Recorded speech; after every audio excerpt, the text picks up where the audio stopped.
Return now to the race for the White House, and President Biden struggling to save his candidacy over the weekend as senior Democratic lawmakers start calling for the president to step aside. Chief White House correspondent Mary Bruce has the story. Good morning, Mary.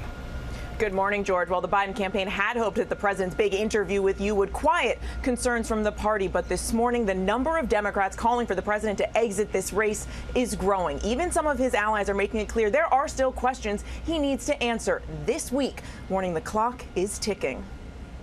This morning, President Biden, defiant as ever, adamant he can survive this crisis. Yes. But a growing number in his own party aren't so certain. Sources tell ABC News that privately, at least 4 top House Democrats told colleagues on a call Sunday it's time for Biden to end his campaign.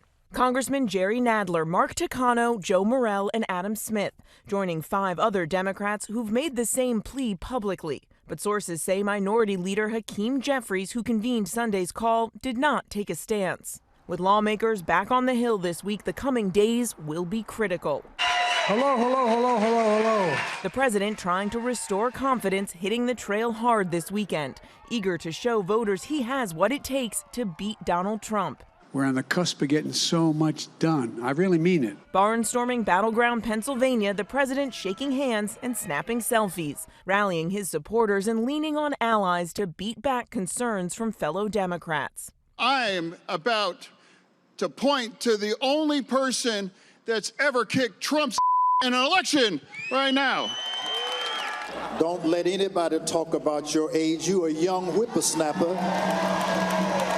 But even the president's allies are blunt that his interview with George did not put concerns to rest. What I do think the president needs to decide is, can he put those concerns aside? Can he demonstrate to the American people that what happened on the debate stage was an aberration, that he can and will beat Donald Trump? In his first sit-down after that disastrous debate performance, the president saying that so far, Democratic leaders have urged him to stay in the race.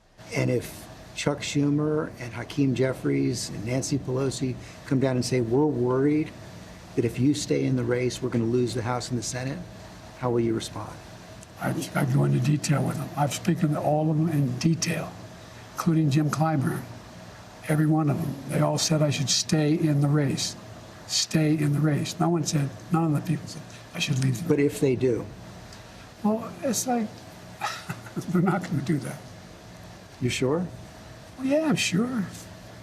Look, I mean, if the Lord Almighty came out and said, Joe, get out of the race, I'd get out of the race. Biden insisting only divine intervention could force him out. If you can be convinced that you cannot defeat Donald Trump, will you stand down? It depends if the Lord Almighty comes out and tells me that, I might do that. But at the center of his campaign is the argument that Trump poses an existential threat to American democracy. Biden pressed on what happens if he fails to stop him. And if you stay in and Trump is elected and everything you're warning about comes to pass, how will you feel in January? I feel as long as I gave it my all and I did the goodest job as I know I can do.